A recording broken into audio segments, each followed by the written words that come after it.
15 अगस्त 1947 में को हम स्वतंत्र हुए। स्वाधीन हो गए। स्वतंत्र बनने की प्रक्रिया का प्रारंभ उस स्वाधीनता के कारण हम कर पाए। यानी अपने देश को चलाने के सूत्र हमने अपने हाथ में उस दिन लिए। अब चलाते चलाते अपने देश को स्व के आधार पर एक तंत्र पर खड़ा करने की प्रक्रिया वो चल रही है, क्योंकि स्वतंत्रता क्यों चाहिए इसके बारे में भी अपने देश में संघर्ष हुआ। स्वतंत्रता के लिए संपूर्ण भारत में समाज के सभी वर्गों से, देश के सभी क्षेत्रों से लोगों ने परिश्रम किए, संघर्ष किए, बलिदान दिए, त्याग और बलिदान के हिमालय खड़े किए। स्वतंत्रता और परतंत्रता इसके बारे में सबकी कल्पनाएं समान सी थी। यानी 1857 के पहले 1830 के दशक में दक्षिण भारत में वीर पांड्य कट्टेबोमन के नेतृत्व में जो हुआ संघर्ष ब्रिटिशों के साथ, उसकी घोषणा करते समय एक पढ़ा गया, उसको कुंडरा नाम के ग्राम में पढ़ा गया, इसलिए उसको कुंडरा डिक्लेरेशन कहते हैं। उसमें यह कहा गया कि ये जो विदेशी बाहर से आए हैं इनका रंग सफेद है, इसलिए पूजा में कपूर और भोजन में नमक महंगा हो जाएगा अगर हमने इनको यहां राज्य करने दिया तो। और बहुत बाद में महात्मा गांधी जी ने और एक सत्याग्रह की शुरुआत मुट्ठी भर नमक उठाते हुए की। कहते हैं कि उसके कारण अंग्रेजों के विशाल साम्राज्य की बुनियाद की मिट्टी खसकी। तो इस प्रकार कुछ समान से भाव सबके मन में थे, आपस में संपर्क नहीं था तो भी, और इसलिए ऐसी कई बातें समान सी पाई जाती है उस संघर्ष में। ऐसा एक संघर्ष हुआ और उसके फलस्वरूप हम 15 अगस्त को स्वतंत्र हुए। परंतु कालांतर में स्व की कल्पना ढीली पड़ी, अस्पष्ट हुई। उसके कारण स्वतंत्र होना है, यानी क्या होना है, अपना स्व क्या है ये पता नहीं। स्व का विस्मरण तो बहुत दिनों से चल रहा था और इसलिए स्व को भूल गए तो स्वजनों को भी भूल गए और अपने आपस में ही भेद इतने बड़े हो गए, उससे हम जर्जर हो गए। एक दूसरे को बराबरी से देखने के लिए तैयार नहीं, आपस में संघर्ष, पंथ, प्रांत, जाति, भाषा, सब प्रकार के भेद, जो विविधता थी उसकी चौड़ी खाइयां बन गई हमको बांटने वाली। और इसमें स्व का भी विस्मरण, ठीक से स्मरण नहीं रहा, विस्मरण हो गया। और इसलिए जो चुनौतियां उस समय की थी उसके सामने एक स्पष्ट नीति लेकर हम खड़े नहीं हुए। कभी इधर कभी उधर ऐसी ढुलमुल बात चली, इसका लाभ विदेशियों ने लिया। और जिस दिन हम स्वतंत्र हुए उस दिन स्वतंत्रता के आनंद के साथ साथ एक अत्यंत दुर्धर वेदना भी हमने अपने मन में अनुभव की। वो टीस अभी तक गई नहीं है, अपने देश का विभाजन हुआ। अत्यंत दुखद इतिहास है वो, परंतु उस इतिहास के सत्य का सामना करना चाहिए, उसको जानना चाहिए। जिस शत्रुता और अलगाव के कारण विभाजन हुआ उसकी पुनरावृत्ति नहीं करनी है। उसकी पुनरावृत्ति टालने के लिए और खोई हुई हमारी अखंडता और एकात्मता को वापस लाने के लिए उस इतिहास को सबने जानना चाहिए, विशेषकर नई पीढ़ी ने जानना चाहिए, क्योंकि अब जो पीढ़ी है वो उसके बाद उसने जन्म लिया है, उसको जानना चाहिए ताकि उसकी पुनरावृत्ति न हो, खोया हुआ वापस आ सके, खोए हुए बिछुड़े हुए वापस गले लगा सके। परंतु इस प्रकार की एकात्मता और अखंडता की पहली शर्त रहती है भेद रहित समताधिष्ठित समाज। पहले हमने अपने स्व को भुला दिया, स्वजनों को भुला दिया, तो भेद जर्जर हो गए। इसलिए हजारों मील दूरी से मुट्ठी भर लोग आए, हमसे बर्बर लोग आए और हमको पादाक्रांत करते चले गए। ये बार बार हुआ, एक बार नहीं हुआ। हूण शक बर्बर यवन आपने सुना है, तब से लेकर तो ब्रिटिशों के अपने यहां पर राजा बनने तक यही इतिहास हुआ। और इसलिए मूल जो अपना स्व है उसके आधार पर अपने स्वजन, उनके प्रति आत्मीयता पूर्ण व्यवहार ये होना चाहिए, क्योंकि अपने देश में उस स्व के विस्मरण के कारण, अपनों के विस्मरण के कारण जातिगत विषमता की समस्या बहुत पुरानी है। बहुत लोगों ने उस विषमता को हटाने के लिए प्रयास किया। विषमता मूलक जो व्यवस्थाएं थी उनको निकाल दिया, समताधिष्ठित व्यवस्था लाने का प्रयास किया। लेकिन व्यवस्था तो व्यवस्था है, वो एक ढांचा है। आखिर चलाने वाला उसका उपयोग क्या करता है उस पर निर्भर है। चलाने वाले के मन में अगर समता है तो व्यवस्था समता की पोषक होती है। व्यवस्था तो बदलेगी ही, विषमता मूलक व्यवस्था टिक नहीं सकती, अप्राकृतिक है और इसलिए वो जाएगी ही। ठीक से जाए इसको देखना, इतना ही काम रहता है। लेकिन व्यवस्था बदलने के साथ साथ या उसके पहले मन बदलना चाहिए। भेद की भावना मन में रहती है, मन से वचन कर्म और वाणी में प्रकट होती है, और विचार में प्रकट होती है, व्यवस्था में प्रकट होती है। और इसलिए उस व्यवस्था के साथ साथ इस मन को बदलने का प्रयास होना चाहिए। संघ के स्वयंसेवक सब प्रकार के प्रयास करते हैं। बुद्धि से वाणी निकलती है, विचार से आदमी बोलता है, तो उस विचार में समाज के भेद बढ़ाने वाली भाषा नहीं चाहिए, समाज को जोड़ने वाली भाषा चाहिए। उतार चढ़ाव आते रहते, उल्टे सीधे प्रसंग होते रहते हैं। हर प्रसंग पर भाष्य करते समय, लोगों को राह दिखाते समय उनको आपस में जुड़ने की, प्रेम को बढ़ाने की भाषा होनी चाहिए। संवाद सकारात्मक हो। इसलिए सामाजिक समरसता मंच के माध्यम से, गतिविधि के माध्यम से संघ के स्वयंसेवक ये काम कर रहे। व्यवस्थागत व्यवहार भी बदले, इसलिए मंदिर पानी स्मशान सबका एक हो, यहां से प्रारंभ हो, इसका प्रयास भी अनेक वर्षों से स्वयंसेवक कर रहे, धीरे धीरे आगे बढ़ रहे। सब प्रांतों में प्रयास चल रहा है।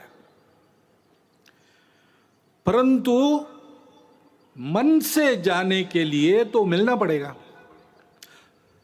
बातचीत होनी पड़ेगी, अनौपचारिक बातचीत होनी पड़ेगी।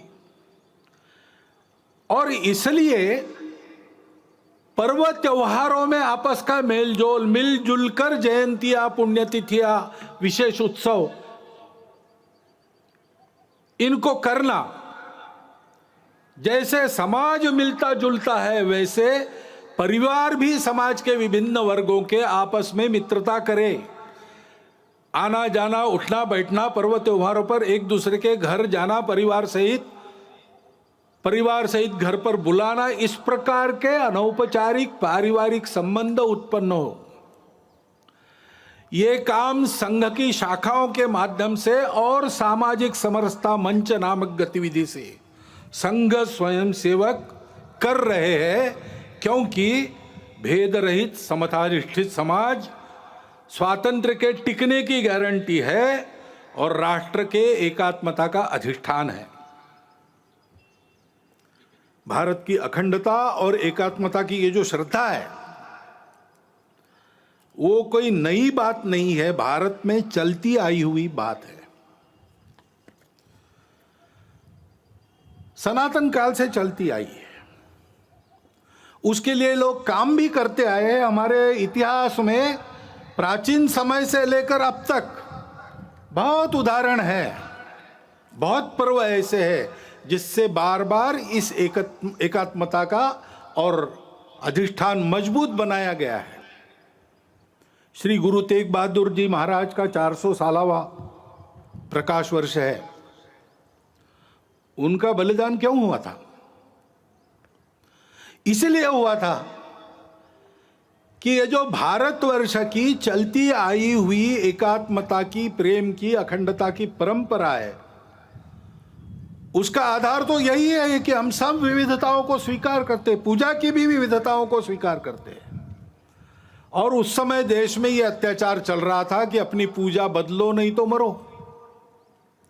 तो कश्मीर से लोग गुरु जी के पास आए, हाथ जोड़कर सुरक्षा के लिए विनती की। तेग बहादुर जी चले गए दिल्ली बादशाह के सामने और अपनी धर्म श्रद्धा का परिचय देते हुए उनका बलिदान हुआ। उन्होंने अपना सिर दे दिया, परंतु भारतवर्ष में इस प्रकार की पूजा की स्वतंत्रता बनी रहेगी, सबकी पूजा स्वीकार होगी, कोई एक दूसरे की पूजा पर जबरदस्ती नहीं कर सकता। यह जो अपने भारतवर्ष के संस्कृति का सार है उसको उन्होंने दिया नहीं, सिर दिया, सार नहीं दिया। इसलिए हिंद की चादर कहलाए। भारतवर्ष की स्वतंत्रता, भारतवर्ष की एकात्मता, अखंडता के लिए बलिदानों, मिनी वीरों की सनातन काल से जो आकाश गंगा यहां चली आ रही है, उस आकाश गंगा के वे सूर्य से थे। वह कल्पना हमारी समान सी है और प्राचीन काल से चलती आई है। स्वतंत्र जीवन कैसा होता है, स्वतंत्रता क्या है? सबके सुख की कल्पना है। मंत्र पुष्प में हम कहते हैं अपुत्रा पुत्रिणः सन्तु पौत्रिणः अधना सधना सन्तु सर्वे सन्तु निरामया। सर्वत्र का भला, ऐसा कहते हैं। सबके सुख की कल्पना, किसी को नहीं छोड़ा, वसुधैव कुटुंबकम मानकर सब जिसमें सुखी हो और सबको एक साथ सुखी करने वाला, मनुष्य मात्र के तीनों पुरुषार्थ एक साथ साधने वाला, मनुष्य समूह सृष्टि को एक साथ सुखी कर सकने वाला, अर्थ कामों को नियंत्रण में रखकर मोक्ष की तरफ चलाने वाला, यह जो धर्म है उस धर्म का आविर्भाव अपने यहाँ हुआ। वो अध्यात्म आधारित है, अनुभूति आधारित है। हमारे स्वतंत्रता की वह आध्यात्मिक कल्पना है और इसलिए हम जानते हैं पसायदान में उस स्वतंत्र सुखी जीवन की कल्पना ज्ञानेश्वर महाराज ने की है। जे खड़ांची व्यंकटी सांडो तया सत्कर्मी रतिवाड़ो, भूता परस्परे पढ़ो मैत्र जीवान से, दुरितान से तिमिर दावो विश्व स्वधर्म सूर्य पाओ, जो जे वांछील तोते लाहो प्राणी जाता। फिर से सबके सुख की कल्पना है, सबके कामना पूर्ति की कल्पना है, परंतु आधार क्या है? दुष्टों के बारे में भी ये कहा उनका टेढ़ापन जाए, उनकी अच्छे कामों में रुचि बढ़े, प्राणी मात्र में परस्पर सौहार्द, प्रेम, आत्मीयता का संबंध हो,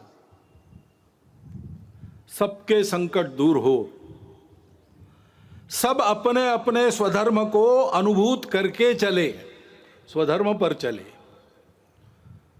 तब सबकी इच्छाएं पूरी होगी। प्राणी जात तो सुखी होंगे, जिनमें प्राण है वो सब सुखी होंगे, सुख दुख का अनुभव कर सकने वाले सब सुखी होंगे।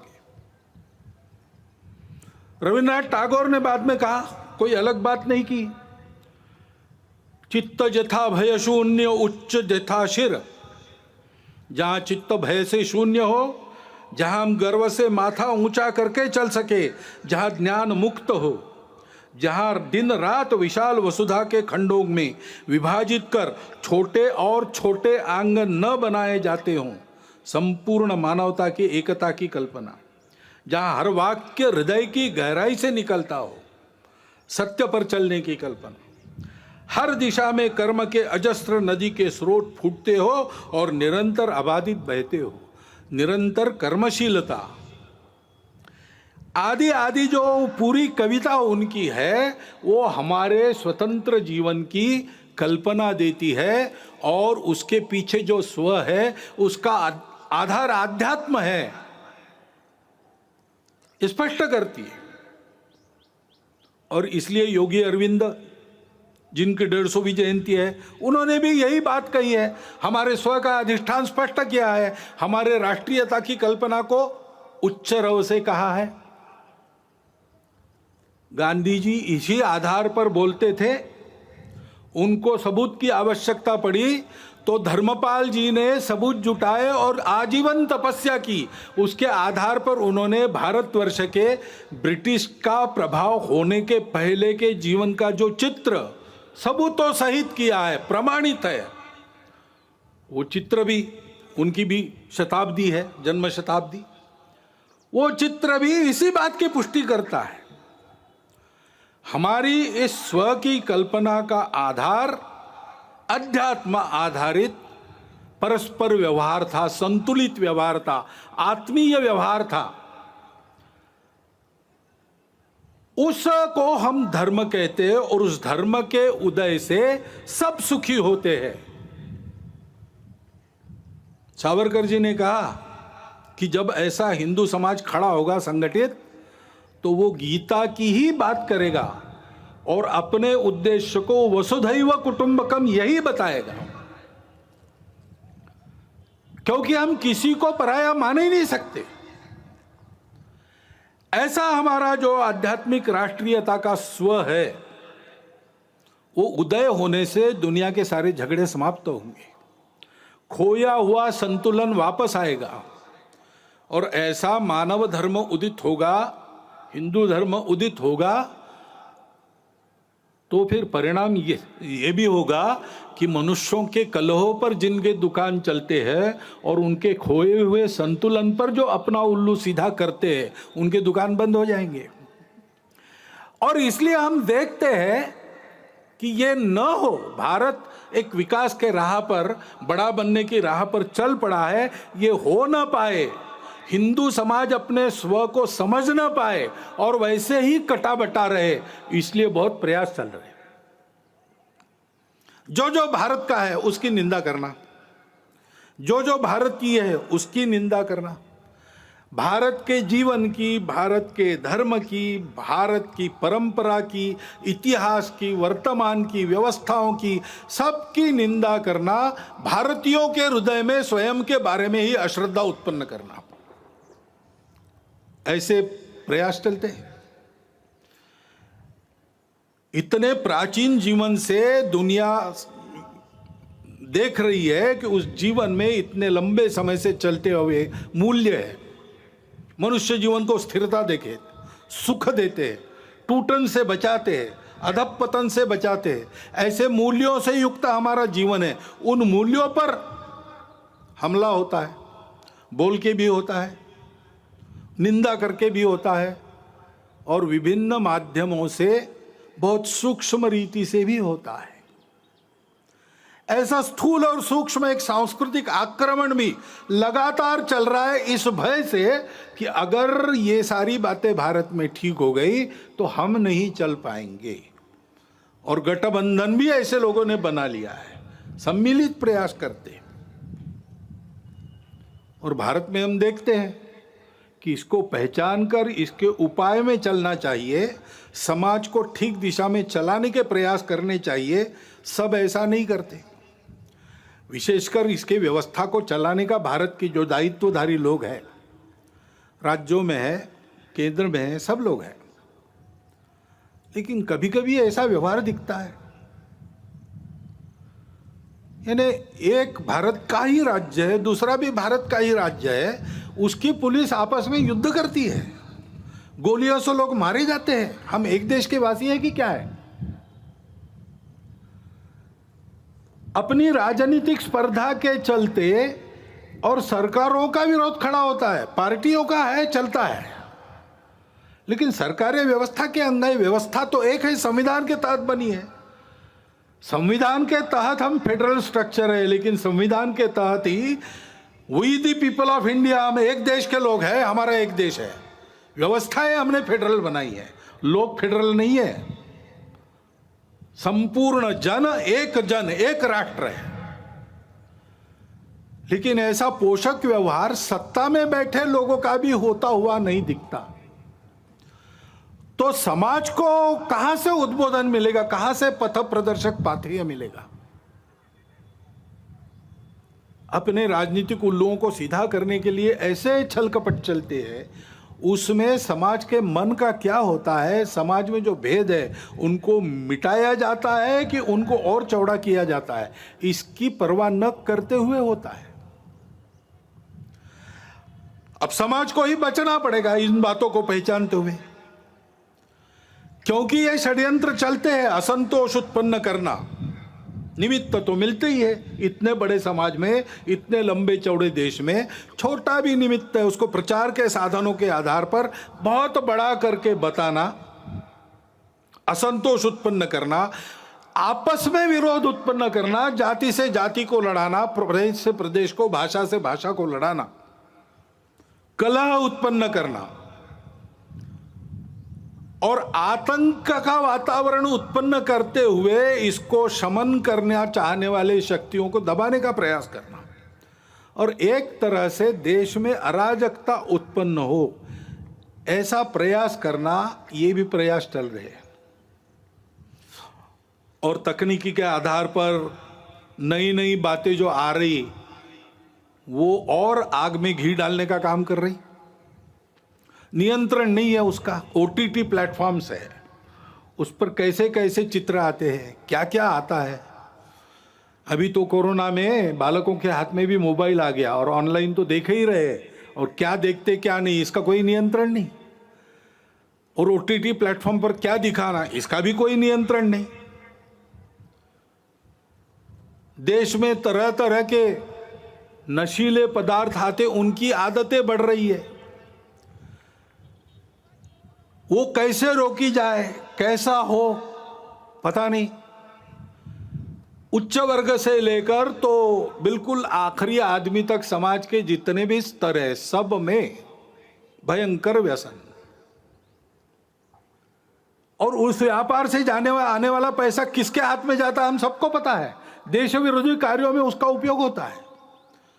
सीमा पार के देश उसको प्रोत्साहन करते हैं। ऐसी सारी बातें चल रही है और अनियंत्रित बातें भी बढ़ रही है। बिटकॉइन जैसी करेंसी है, किस राष्ट्र का, किस नियम का उस पर नियंत्रण है मुझे नहीं पता। एक स्पर्धा खड़ी हो रही है। इन सब बातों को नियंत्रित करना, समाज के हित में चलाना, ड्रग्स जैसे व्यसनों का पूर्ण निराश हो इसका प्रयास करना, ये शासन को करना चाहिए, करना पड़ेगा। परंतु शासन तो अपना काम आज नहीं कल करेगा, करने का प्रयास कर भी रहा है। वो यशस्वी आज न कल होगा, परंतु तब तक के लिए इसका बचने का और बाद में भी बचने की क्या बात है, कैसे होगा? तो अपने यहां पर एक वाक्य सर्वत्र लिखा मिलता है, मन का ब्रेक उत्तम ब्रेक। समाज का मन तैयार होना चाहिए, नई पीढ़ी का मन तैयार होना चाहिए। बालकों का, शिशुओं का मन घर में तैयार होता है। नव तरुण होने के बाद जब दुनिया में जाता है और वो दुनिया के आगे खड़ा होता है, तो उस व्यक्ति को क्या लेना, क्या नहीं लेना, क्या ठीक है, क्या गलत है, इसका विवेक जो मिलता है वो घर से तैयार होके मिलता है। माता पिता के आचरण के उदाहरण से मिलता है। घर में जो अपनी कुलरीतियां, पद्धतियां चलती है उसके संस्कारों से मिलता है। उनको ठीक करने से बहुत सारी बात बिना शासन के भी हम कर पाएंगे। और इसलिए कुटुंब प्रबोधन की गतिविधि हमारे स्वयंसेवक चलाते हैं। सप्ताह में एक बार कुटुंब के लोग बैठते और आपस में संवाद करते हैं, मुक्त चर्चा करते हैं। स्वभाषा स्वभूषा, अपना भजन भवन भ्रमण भोजन किस प्रकार से चलता है। कम से कम अपने घर की चौखट के अंदर हम लोग अपने स्व के आधार पर आचरण करते कि नहीं? घर में अपनी भाषा बोलते हैं कि नहीं? कागजों पर अपना हस्ताक्षर करते हैं तो अपनी मातृभाषा में करते हैं कि नहीं? करना चाहिए। जहां टाल सकते हैं विदेशी भाषा को टालो, जहां उसका उपयोग है और जहां अनिवार्य है वहां तो करना ही पड़ेगा, करेंगे भी। हमको किसी भाषा से थोड़ी बैर है। परंतु स्वभाषा स्वभूषा, अपना भजन अपना भोजन, इसका एक महत्व है। स्व का ज्ञान परंपरागत रीति से पीढ़ी दर पीढ़ी बनता रहे, इसलिए उस आचरण के बारे में चर्चा। और मैं अपने लिए रोज कुछ करता हूं, परिवार के लिए रोज करता हूं, समय देता हूं, पैसा देता हूं। देश समाज के लिए रोज क्या करता हूं, कितना खर्चा रोज करता हूं, इसका विचार होके ऐसे छोटे छोटे संकल्प लेना और उसके आधार पर परिवार में सब लोगों का मन बनना चाहिए, नई पीढ़ी का भी बनना चाहिए। तो इस प्रकार के विपरीत वातावरण में भी उनकी प्रतिकार शक्ति जागृत रहने से, विवेक शक्ति जागृत रहने से वो उचित का ही चयन करेंगे। स्वाभाविकता तो उनका झुकाव अच्छे के तरफ ही है, केवल उसके लिए पोषक उनके मन बुद्धि के संस्कारों को बनाना चाहिए। उसके लिए ये गतिविधि चलती है। हमारे स्वयंसेवक भी और अन्य अनेक लोग भी ये काम कर रहे हैं। अभी इस प्रकार के हमारे प्रयास चलेंगे। बीच में कोरोना आ गया। कोरोना के पहले लहर का हमने बहुत अच्छा सामना किया, दूसरी लहर ने बहुत ज्यादा नुकसान किया। हम सब समाज में एक दुख का अनुभव कर रहे हैं। नई पीढ़ी के कई होनहार लोग, सक्रिय लोग इस कोरोना ने उठा लिए हम में से, असमय उठा लिए। उसका बहुत दुख है, उनके प्रति श्रद्धांजलि है। लेकिन वो होने के बाद भी तुरंत सावधान होकर पूरे समाज ने अपनी जान को हथेली पर लेकर दूसरे लहर का भी सामना किया, यशस्वी प्रतिकार किया। और अब तीसरे लहर की आशंका है तो भी अपना देश कोरोना के प्रतिकार में दुनिया में सबसे आगे है। ये परिस्थिति है। ऐसे कार्यकर्ताओं का अभिनंदन भी है, सारा देश अभिनंदन कर रहा है, हम भी उसमें सहभागी। तीसरे लहर की आशंका है, अब दिन ब दिन और मध्यम पड़ते जा रही है। लगता है कि नहीं आएगी, अथवा आएगी तो बिल्कुल परिणामकारक नहीं होगी।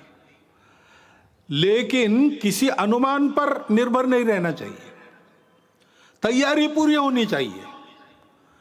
गांव स्तर तक हर गांव में 5-7 कोरोना योद्धाओं की टोली तैयार रहे।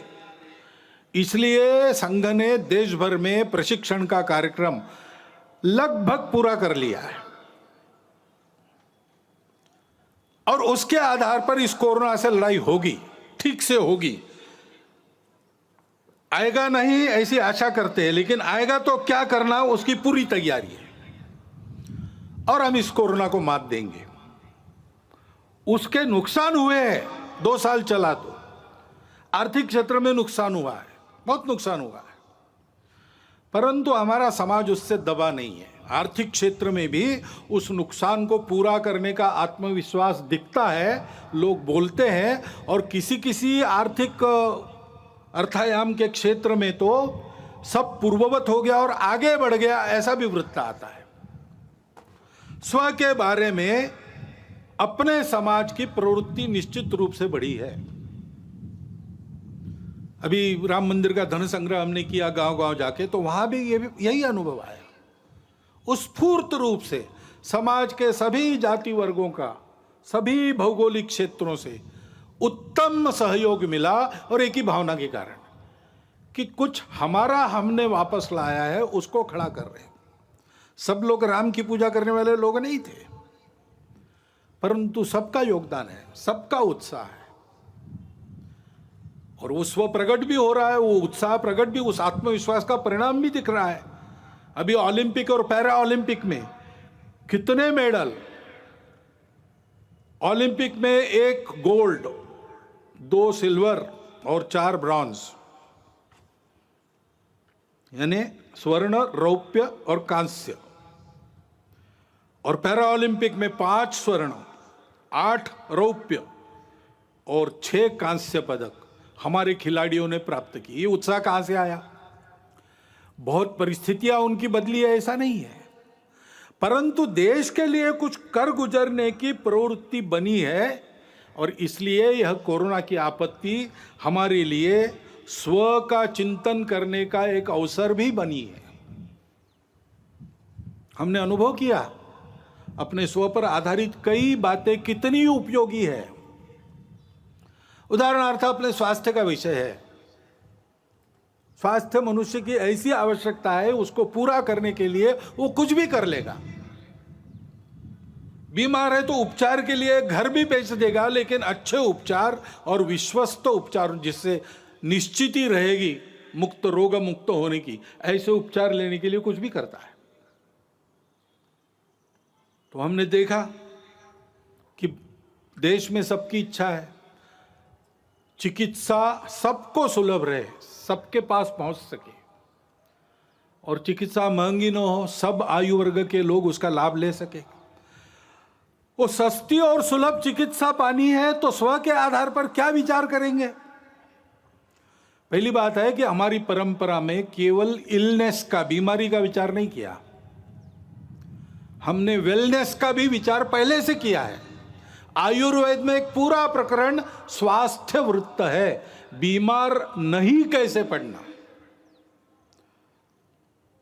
उसमें जैसे स्वच्छता का महत्व है, उस पर तो कई वर्षों से हम आगे आगे बढ़ रहे हैं।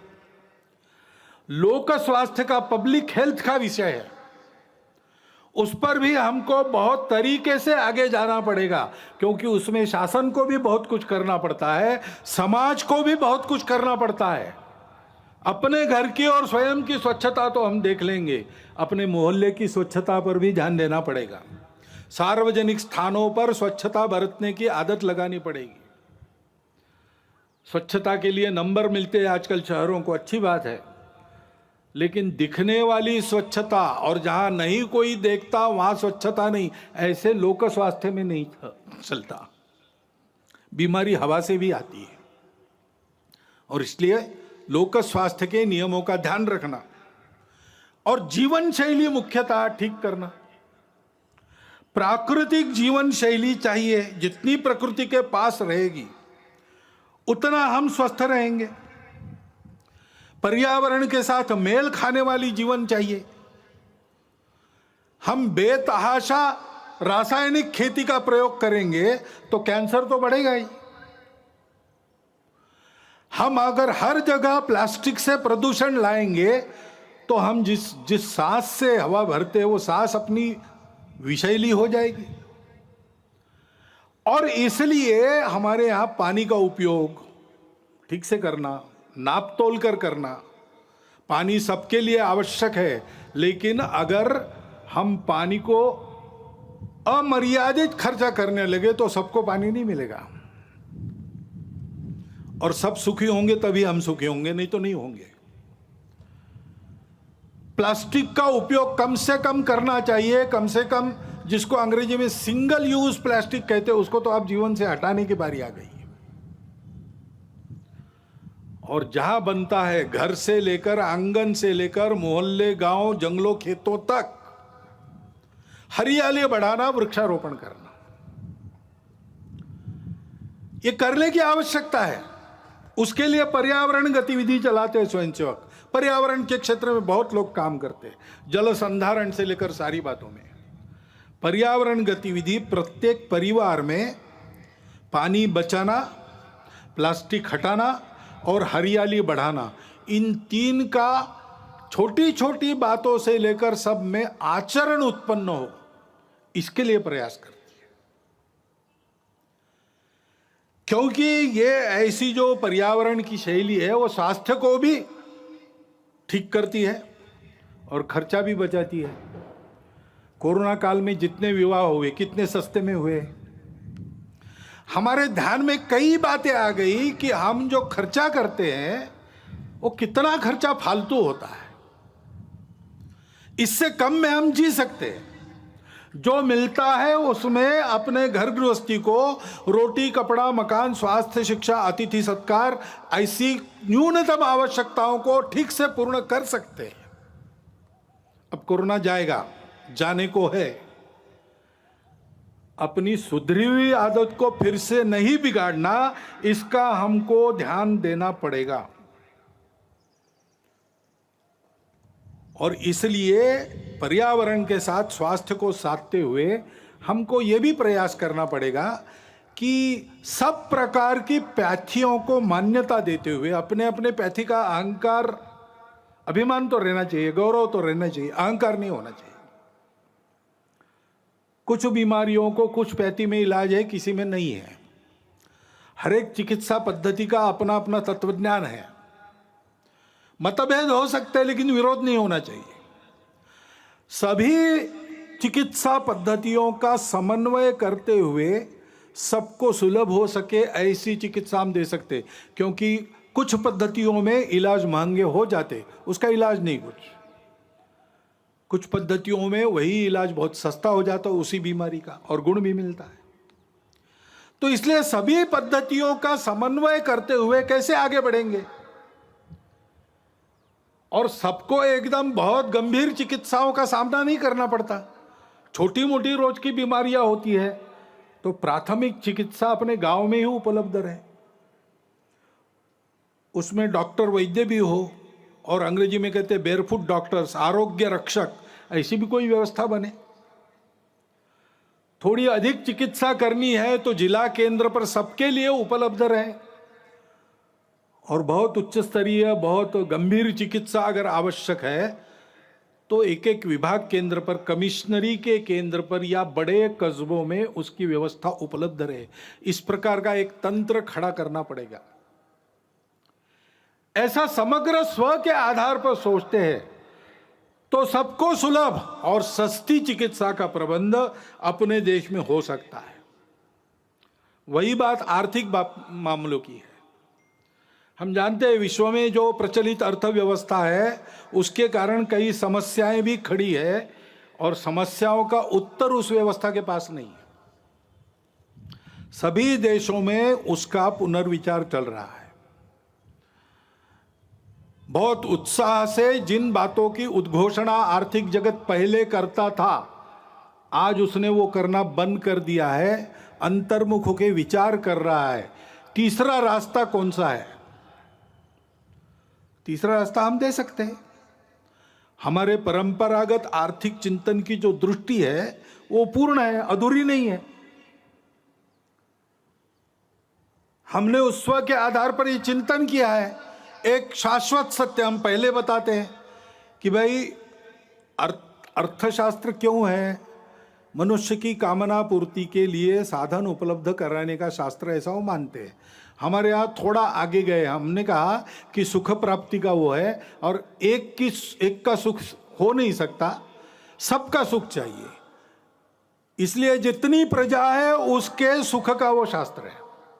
जिन्होंने जन्म लिया है वो सब सुख को प्राप्त हो तो सभी सुखी होंगे। और ये सुख कहाँ मिलता है? सुख बाहर नहीं है, सुख अंदर है। और इसलिए अंदर के सुख को प्राप्त करेंगे तो बाहर की वस्तुओं से हम पर्याप्त सुख ले सकते हैं, अपने अंदर ही है वो। लेकिन उसके लिए बाहर की वस्तुएं पर्याप्त हो सकती है, नहीं तो सिद्धांत तो प्रचलित सिद्धांत कहता है means are limited, ends are endless. हमारे यहाँ इस सत्य को मान्य करके कहा है कि ऐसी अवस्था में अगर उपभोग करना है तो संयम आवश्यक है, क्योंकि सुख उसमें नहीं है, वस्तु में सुख हमारे अंदर है। तो बांटकर खाओ,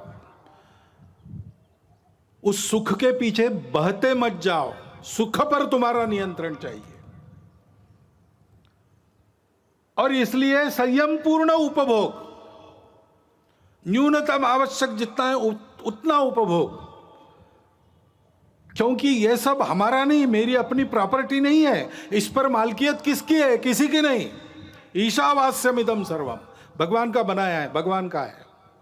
उसने उसका यथोचित उपयोग जिसके लिए रखा है वो लेगा। सबका होने के बाद बचेगा, उसमें मैं अपने को चलाऊंगा। तेन त्यक्तेन भुंजित। मनुष्य प्राकृतिक और मानव निर्मित धन का स्वामी नहीं है, विश्वस्त है। उसको 2 हाथों से कमाना है, लेकिन उसके आधार पर सारी सृष्टि को चलाना है, 1000 हाथों से बांटना है। इस दृष्टि के आधार पर अपने यहां का आर्थिक विचार खड़ा है, वो एकांतिक नहीं है। उसमें मनुष्य को सृष्टि के अंग के नाते देखा गया है। सृष्टि का मालिक नहीं, कॉन्करर नहीं, कॉन्करिंग द नेचर गलत बात है, नर्चरिंग द नेचर। सृष्टि से जितना चाहिए उतना लेना और दाम दुगना वापस करना, गिविंग बैक। इस आधार पर हमारा अर्थ विचार खड़ा है, और इसलिए वो एकांगी नहीं है। वो सब जगह परिवार की कल्पना करता है। कृषि श्रेष्ठ है कि उद्योग श्रेष्ठ है कि व्यापार श्रेष्ठ है? अरे भाई, तीनों अपने अपने जगह श्रेष्ठ है, तीनों को मिलकर चलना चाहिए। उद्योग चलेगा मालिक के लिए चलेगा कि मजदूर के लिए? अरे भाई, मालिक मजदूर बीच में जो व्यापारी है वो और ग्राहक, सबको एक परिवार मानकर सबके हित का विचार करके चलेगा। सबको अपना अपना कर्तव्य पूरा करते हुए संयम से बरतना पड़ेगा, तब सबकी कामना पूर्ण होगी। इस प्रकार के आर्थिक विचार के आधार पर आज के देशकाल परिस्थिति में क्या सुसंगत हो सकता है? हमारा प्रदीर्घ जीवन रहा है, उस प्रदीर्घ जीवन में हमने भी पुरुषार्थ किया है, और ईस्वी सन 1 से लेकर तो 17वीं सदी तक हम दुनिया के सर्वसमर्थ आर्थिक देश थे। विलियम डैलिरिम्पल वगैरह डाटा दे रहा है। ये अगर वस्तुस्थिति है तो हमारे इतने लंबे आर्थिक अनुभव से हमने जो शाश्वत तत्व निकाले हैं उसके आधार पर हमको चलना पड़ेगा। जमाना बदला है, ऊपर ऊपर का परिवर्तन उतना जरूर करना पड़ेगा। विश्व भी अब 2-4 हजार साल चला है अर्थ पुरुषार्थ में, उसका भी कुछ अनुभव है। वहां से भी जो उपयुक्त है वो लेना पड़ेगा। स्वदेशी को काल सुसंगत बनाना और विदेशी को देश सुसंगत बनाना, इसके आधार पर अपने स्व पर आधारित एक नया आर्थिक प्रतिमान संपूर्ण दुनिया को देना, ये दुनिया की अभी आवश्यकता है। और हम स्वातंत्र्य में हमारे स्व के प्रगटीकरण का एक स्वाभाविक आविष्कार है, इसकी चिंता हमको करनी पड़ेगी। और ये बात जब सोचते हैं तो एक सब लोग आजकल कहते हैं, पहले इतना नहीं कहते थे, आजकल कहते हैं, वो कहते हैं ये जनसंख्या क्या क्या करेंगे, बढ़ती जा रही है। तो जनसंख्या नीति तो होनी चाहिए। अपने यहां विचार हुआ है, एक परिवार में 2.1 ऐसा कहा है ना, 2 बालक रहे, ऐसा विद्वानों ने मिलकर निश्चित किया, सरकार ने उसको स्वीकार किया, ये सब हुआ है। लेकिन हमको लगता है कि एक बार फिर विचार कर लेना चाहिए, क्योंकि 2 बातें, सारी बातों का विचार करना। अभी हमारे देश में, हमारा युवाओं का देश है, 56-57% युवा है। 30 साल के बाद ये सब बूढ़े बनेंगे, उनको खिलाने के लिए भी हाथ लगेंगे। कितने हाथ लगेंगे? कितने लोगों को खिला सकेंगे? और उस समय जितने लोगों को खिलाना है उसके लिए काम करने वाले कितने लगेंगे? दोनों बातों का विचार करना पड़ेगा। इतना हम बढ़ेंगे तो पर्यावरण कितना झेल सकता है? हमारी माताएं उस दृष्टि से कितनी सक्षम है, उनको खुद के पैरों पर खड़ा रखने का सामर्थ्य, उनका सशक्तिकरण कितना हुआ है, वो कितनी प्रबुद्ध है, हम उनको कैसा ऐसा बना सकते। एक 50 साल आगे तक का विचार करके एक नीति बनानी चाहिए, और उस नीति को सब पर समान रूप से लागू करना चाहिए। क्योंकि जैसे जनसंख्या एक समस्या बन सकती है, वैसे जनसंख्या का असंतुलन भी समस्या बनती है, बन रही है देश में, दुनिया में। हम देख रहे हैं, सब लोग बोल रहे हैं, इसमें किसी के प्रति बुरा भाव नहीं रहता है। अरे इसलिए हमने एक 2015 में ही प्रस्ताव पास किया इसके बारे में। उस प्रस्ताव को मैं पढ़ के बताता हूं। जनसंख्या वृद्धि दर में असंतुलन की चुनौती।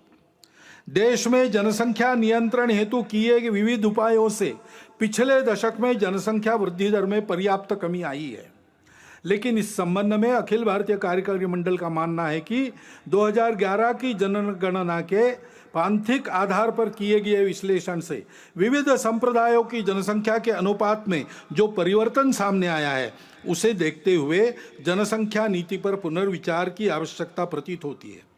विविध संप्रदायों के प्रति जनसंख्या वृद्धि दर में भारी अंतर, अनवरत विदेशी घुसपैठ व मतांतरण के कारण देश की समग्र जनसंख्या, विशेषकर सीमावर्ती क्षेत्रों की जनसंख्या के अनुपात में बढ़ रहा असंतुलन देश की एकता, अखंडता, सांस्कृतिक पहचान के लिए गंभीर संकट का कारण बन सकता है।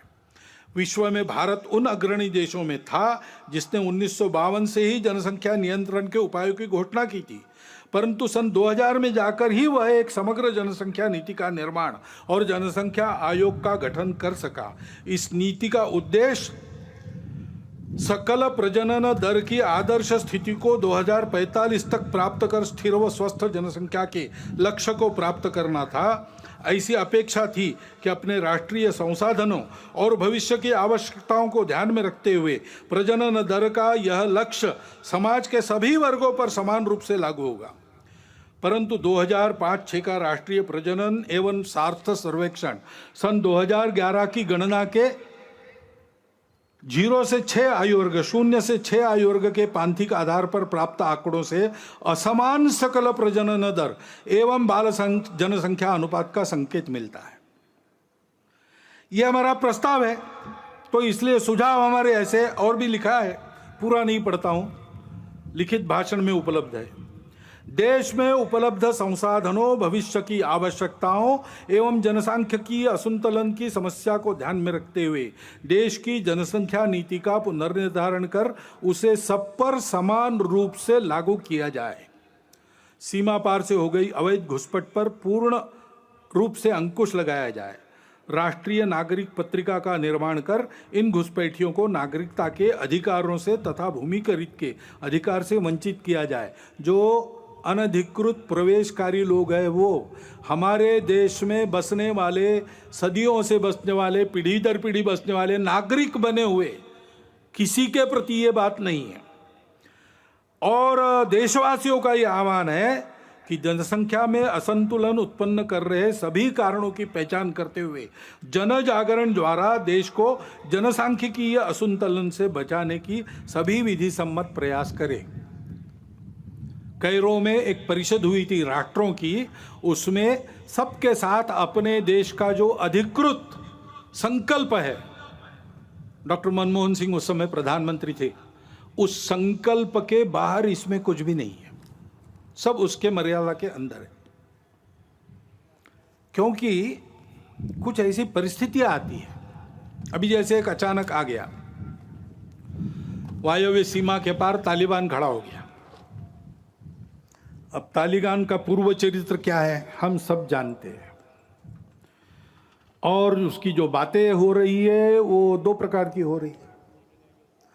कभी कहता है कि अच्छे रहेंगे, कभी कहता है कि नहीं हम वही है पहले से।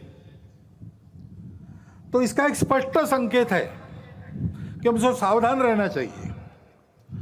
और तो और उस समय उसका समर्थन करने वाले जब खड़ा हुआ तब रशिया भी था, तुर्कस्तान भी था, चीन और पाकिस्तान तो आज भी है। अब तालिबान बदला भी होगा, पाकिस्तान बदला है क्या? ऐसा तो बिल्कुल नहीं है। चीन का इरादा भारत के बारे में बदला है क्या? ऐसा तो बिल्कुल नहीं है। और इसलिए यह मानते हुए भी हृदय परिवर्तन हो सकता है, बुरा से बुरा आदमी भी बदल सकता है, बातचीत से, संवाद से बातें हल होती है, प्रेम से, अहिंसा से मामला ठीक हो सकता है, इसको मानना चाहिए, इसके प्रयास भी जारी रखने चाहिए, लेकिन अपनी सावधानी, अपनी तैयारी को पूर्ण रखते हुए हमको सजग भी रहना चाहिए। हमारी सीमा सुरक्षा और अधिक चाक चौबंद होने की आवश्यकता है। जहां बार बार आक्रमण होते वहां तो ठीक ही है, लेकिन जहां नहीं होते ऐसा हम कहते हैं, लेकिन चोरी छुपे होते रहते हैं। सागरी सीमा है, हमारे सागरी प्रदेश में जो टापू है, देश के अंदर की बातें हैं, इन सबको बहुत अच्छा करना चाहिए। इंटरनेट के उपयोग के कारण अब साइबर सिक्योरिटी का भी प्रश्न खड़ा हो गया है, उसके मामले में हमको बहुत आगे जाना पड़ेगा। हम जाएंगे और ऐसी बातों का परिणाम अंदर उपद्रवी लोगों के मनोबल पर न हो, हुआ तो भी वो कुछ न कर सके, ऐसा हमको ठीक रखना पड़ेगा। अभी अभी जम्मू कश्मीर में होकर आया, वहां सामान्य जनता को 370 हटने के अच्छे लाभ मिल रहे हैं, उसको तो मानते हैं, लेकिन और आगे बढ़ते हुए उनका देश के साथ सात्मीकरण हो, इसके प्रयास बढ़ाने की आवश्यकता है। मन से एक होना चाहिए। भारत से किसी भी भारतीय के रिश्ता लेन देन का नहीं है। हम भारत माता के पुत्र हैं, हम भारत के अंग हैं। कश्मीर की जनता को, उसके मन में उस भावना को हमको विकसित करना पड़ेगा। इस दृष्टि से शासन के, समाज के, दोनों के प्रयास चल रहे हैं और बढ़ने चाहिए, उसमें गति आनी चाहिए। ये अगर हम करते हैं तो फिर आतंकवादियों की गतिविधियों का भी बंदोबस्त करना पड़ेगा। अभी 370 हटने के बाद उनके प्रति जो डर था वो भाग गया। अब वो डर से ही काम लेते थे, तो उस डर को वापस लाना उनके लिए आवश्यक है। इसलिए चुन चुन कर जैसे पहले करते थे, मनोबल गिराने के लिए टारगेटेड वायलेंस, लक्षित हिंसा वो कर रहे हैं। उद्देश्य कई है उनका कि अपने डर को फिर से स्थापित करना, और समाज वहां संघर्ष कर रहा है। वो कह रहा है कि एक बार डरे डरे अब नहीं डरेंगे, आप डर को वापस नहीं ला सकते। लेकिन शासन को भी बड़ी चुस्ती से इसका बंदोबस्त करना पड़ेगा, तब इस संघर्ष को हम ले लेंगे, जीत लेंगे। हिंदू समाज को ये सब करना पड़ेगा। और हिंदू समाज के अपने भी कुछ प्रश्न है, जैसे मंदिरों का प्रश्न है। हिंदू समाज के मंदिरों की स्थिति बहुत अच्छी नहीं है, लेकिन देश के हर भाग में अलग अलग है। दक्षिण के प्राय सभी मंदिर सरकार के अधीन है। छोटे छोटे मंदिर जो स्वतंत्र है वो उपेक्षित है।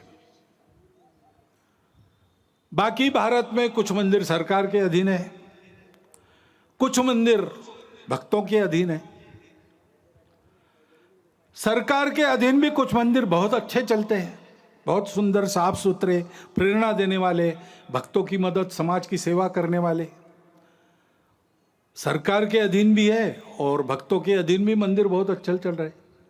दिल्ली का झंडे वाला मंदिर है, अपने आप पास में शेगांव का मंदिर है, भक्तों के अधीन है, उत्तम चल रहे, व्यवस्थित चल रहे, पवित्र चल रहे, स्वच्छ चल रहे, और समाज की भी कई प्रकार से सेवा करते हैं। ऐसे व्यवस्थापन की दृष्टि से वैष्णो देवी मंदिर सरकार ने लिया, वो ठीक चल रहा है। जगमोहन जी थे, वो श्रद्धालु थे, इसलिए ठीक हो गया प्रबंध। लेकिन जहां ऐसा नहीं है, वहां क्या हो रहा है? लूट चल रही है। मंदिरों की जमीन बेची गई, मंदिर की संपत्ति हड़पी जाती है। हिंदू मंदिरों की संपत्ति अहिंदू, जिनको हिंदू देवी देवों पर श्रद्धा नहीं है, उनके लिए लगाई जाती है। हिंदू को भी आवश्यकता है, वहां नहीं लगाई जाती। और इसलिए सुप्रीम कोर्ट के निर्णय भी है, सब प्रकार के हैं। यह भी कहा है सुप्रीम कोर्ट ने कि मंदिर के मालिक भगवान है और कोई नहीं हो सकता, पुजारी केवल व्यवस्थापक है। यह भी कहा है सुप्रीम कोर्ट ने कि सरकार व्यवस्था उत्पन्न करने के लिए कुछ समय तक ले सकती है, 1, 2, 3 वर्ष, उसके बाद वापस करना पड़ेगा। और इसलिए एक बार इसका निर्णय होना चाहिए ठीक से, और निर्णय यह भी होना चाहिए हिंदू समाज इन मंदिरों को कैसे रखेगा, हिंदू समाज की क्या व्यवस्था है अपने मंदिरों को जैसे वो पहले समाज के जीवन के केंद्र हुआ करते थे वैसे चलाने का। क्योंकि हिंदू समाज की श्रद्धा जगे, हिंदू समाज का बल जगे, हिंदू समाज के लोगों के आपत्तियों का निवारण हो, उनको श्रद्धा मिले, उनको सहारा मिले, इस दृष्टि से हिंदू समाज की ये जो सारी व्यवस्थाएं आज भी है पतित हो गई है, उनको ठीक करने के लिए हिंदू को जगाना पड़ेगा। क्योंकि हिंदू समाज का ऐसा होना ही सारी बातों का आधार है। हमारे देश का स्व आध्यात्मिक है, उसमें अनेक पूजाएं आ सकती है, बाकी पूजाएं समाई भी जा सकती है, वो पूजा पर निर्भर नहीं करता। शासन प्रशासन देश को कैसे चलाएगा एक बात होती है, लेकिन देश को तो सही अर्थों में समाज चलाता है। और अपने समाज का जो स्व है वो स्व छोटी पहचानों के संकुचित अहंकार को भूलकर उनको स्वीकार करना, पहचानों को उनका पूर्ण सम्मान करना, उन सब पहचानों को आदर और विकास का अवसर मिलना, परंतु उसके अहंकार में फंसना नहीं। उससे बड़ा हम सब एक समाज है। ये संपूर्ण भारतवर्ष हमारी मातृभूमि है। राष्ट्र हमारे यहाँ राज्य आधारित नहीं है, नेशन स्टेट नहीं है। हमारे यहाँ जनपदवती भूमि ये राष्ट्र का आधार है। जनपद यानी समाज, समाज यानी केवल भीड़ नहीं, समाज यानी एक समान लक्ष्य लेकर आगे बढ़ने वाला समूह, परस्पर आत्मीयता का संबंध रखने वाला, एक मातृभूमि का अपने आप को मानने वाला। ये भारतवर्ष व्यवस्थाओं में भी विविधता, लेकिन सदैव एक राष्ट्र रहा है, और उसका स्व है सभी विविधताओं का स्वीकार, सम्मान। सब उपासनाओं का हम स्वीकार कर सकते हैं। ये बात सही है कि उपासना आक्रमणकारियों के साथ भी दुनिया की 2 यहां आई है, शरणार्थी होकर भी दुनिया की 2 उपासनाएं यहां आई है, यहूदी और पारसी। इस्लाम और ईसाईयत आक्रामकों के साथ प्रवेश कर गई या आक्रामकों के साथ बढ़ी, लेकिन वो इतिहास हो गया। उन आक्रामकों के साथ नाता नहीं है किसी का। सब अपने उन हिंदू पूर्वजों के वंशज है जो इस विविधता को एकता का ही आविष्कार मानकर सबका स्वीकार सम्मान करते थे, आपस में प्रेम से मिलजुल कर रहते थे और सभी एक दूसरे का आदर करके चलते थे। उन्हीं हिंदू पूर्वजों को सब वंशज है। वही भारतवर्ष सबकी मातृभूमि है, जिसके सिवाय किसी को गति नहीं है और कहीं। और उसकी यह सबको अपना मानने वाली सा प्रथमा संस्कृति विश्ववारा, ऐसा गौरव से जिसको कहा गया है, मनुष्य में मनुष्यत्व को जागृत करने वाली उस संस्कृति का असर सब पर है। उस संस्कृति को मानकर सब पर चलना, ये सबने मान्य करना चाहिए। इसमें किसी को पूजा नहीं छोड़नी पड़ती, भाषा नहीं छोड़नी पड़ती, कुछ नहीं छोड़ना पड़ता। अपना कट्टरपन, अपने मन के अलगाव की भावना और अपनी छोटी पहचानों का अनुचित अहंकार छोड़ना पड़ता है। उसका गौरव सुरक्षित रहता है, उसकी प्रतिष्ठा, उसका स्वीकार सम्मान सुरक्षित रहता है। राष्ट्रवासियों के लिए इस आह्वान का स्वीकार करके ही भारत की एकात्मता, अखंडता वापस आएगी। यही इमोशनल इंटीग्रेशन कहा गया है, जिसका आह्वान अपने संविधान ने किया है। इसके लिए सबने प्रयास करना चाहिए, ऐसा दिग्दर्शन किया है। और यह सारा तब समझेंगे लोग जब हिंदू समाज ऐसा होकर दिखेगा। हम अपने छोटे छोटे अहंकार भूलकर सबको अपनाने की नियत रखें। हमारी संस्कृति तो सबको अपनाती है, हमको डर नहीं लगना चाहिए किसी को अपनाते समय, डर लगता है क्योंकि हम दुर्बल हैं। हमको शक्ति संपन्न होना पड़ेगा। मैं शंकर का वह क्रोधानल कर सकता जगती क्षार क्षार, ऐसा बल होना पड़ेगा। लेकिन जगती को क्षार नहीं करना है, भूभाग नहीं, शत शत मानवों के हृदय जीतने का निश्चय। जो हाथ उठाए उसका हाथ न रहे, इतना सामर्थ्य होना चाहिए। लेकिन सामर्थ्य का उपयोग क्या करना चाहिए? दुर्बलों की रक्षा। शील और शक्ति को साथ में लेकर हिंदू समाज को चलना चाहिए, क्योंकि दुनिया दुष्टों की है, वो बिना शक्ति सत्य को भी नहीं मानती। तो हिंदू समाज को अपने भेद भूलकर संगठित होना पड़ेगा, शक्ति संपन्न होना पड़ेगा। सबको समझना पड़ेगा कि इस अर्थ में हम सब हिंदू हैं। इसको समझा, इसलिए तो हमारे इतिहास में राणा सांगा के साथ अकबर से लड़े, बाबर से लड़े, हसन खां मेवाती हो गए। राणा प्रताप के साथ अकबर को टक्कर देने वाले हकीम खां सूरी हो गए। खुदा बख्शा और गौस खां जो अंतिम सांस कर झांसी की रानी और उसके वंशजों के साथ रहे, वो हो गए। पंडित राम प्रसाद बिस्मिल जी के जिगरजान दोस्त अशफाक उल्ला खान जैसे क्रांतिकारी उसी ने हमको दिए। बारामुल्ला में कबाइलियों के आक्रमण के आगे देश के एकात्मता को किसी प्रकार से समझौते में न लाते हुए अपना बलिदान करने वाले मकबूल शेरवानी भी उसी के कारण हुए। अपने सेना के वीर जवानों में ब्रिगेडियर उस्मान से लेकर हवालदार अब्दुल हमीद जैसे वीर इसी के कारण हुए। इतिहास है, कभी इस्लाम आक्रामक के नाते आया, उनसे हमारा नाता नहीं है। आज हमको मुसलमान रहना भी है, हम रह सकते हैं, अपना देश उदार है। हमारे आदर्श ऐसे मुसलमान होंगे जो देश के प्रति न्यौछावर हो गए। हमारा जीवन वैसा बनना चाहिए। हिंदू समाज अपने आप को संगठित शक्ति संपन्न बनाकर इस अपनत्व की भाषा से लोगों को समझाता है, तो अपने देश में लोग समझ जाएंगे कि आतंक, कट्टरता, द्वेष और स्वार्थ के समय में दुनिया में कोई नहीं है जो इससे तारेगा। केवल वह हिंदू समाज है वो जो सबको स्वीकार करता है, और वो शक्ति संपन्न है, वो इस दायित्व का निर्वाह कर सकता है। यह भारतीय संस्कृति सबको दे सकता है, उसमें वह बल खड़ा हो गया है। इस बल को खड़ा करना अपना काम है। इतिहास की घटनाओं को विद्वेष के लिए नहीं स्मरण करना है, उससे सबक लेकर यह न बढ़े विद्वेष, इसके लिए सुनना है।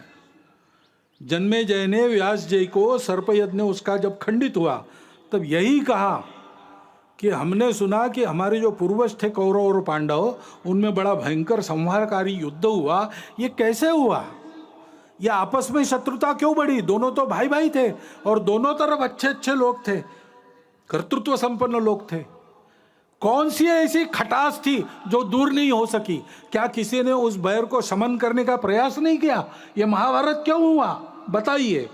तब व्यास जी ने महाभारत की कहानी बताई, कलह बनाने के लिए नहीं, कलह मिटाने के लिए बताई। भारत के साथ संपूर्ण मानवता की परस्पर आत्मीयता सदा के लिए अभिन्न रूप से जुड़ी है। उस भारत को, उस परंपरा को, संस्कृति को, समाज को सर्वांग सुंदर रूप से सबल होकर खड़ा होना पड़ेगा। हम सबको हिंदू के नाते व्यक्तिगत स्तर पर बल, साहस, तितिक्षा, धैर्य, ओज, शारीरिक, मानसिक, बौद्धिक, तीनों प्रकार का इसकी साधना करनी होगी। समाज के नाते सारी बातों का उपाय करने के लिए सामूहिक कार्य करने का अभ्यास करना होगा। सामूहिकता से चलने की स्वभाव में आदत डालनी पड़ेगी। यह बल किसी की विरोध और प्रतिक्रिया में नहीं है।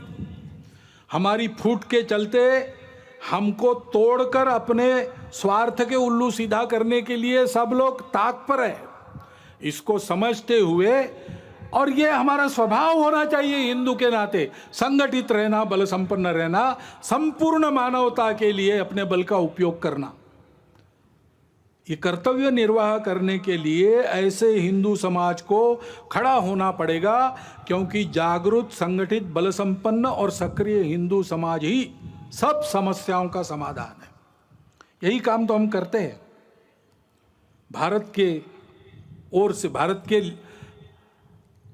की जो प्रगति है उससे विकास की अपेक्षा भारतीयों की जैसी भारत से है, वैसे संपूर्ण विश्व की अपेक्षा है एक नई राह दिखाने की। उसके लिए भारत को तैयार करना, अपनी विविधता को अपनी एकता का श्रृंगार बनाकर बल के साथ सब प्रकार के जीवन का उत्तम उदाहरण बनकर दुनिया में खड़ा संपूर्ण देश को प्रेम से पुकारता ललकारता हुआ अपनी छत्र छाया में अधिक अच्छे मनुष्य बनकर सृष्टि के साथ कल्याण की राह पर अग्रसर करने वाला विश्व गुरु भारत हमको खड़ा करना है। संघ के स्वयंसेवकों की अपेक्षा इसके लिए है, और आप सब समाज के लोगों का योगदान भी उसमें संघ चाहता है।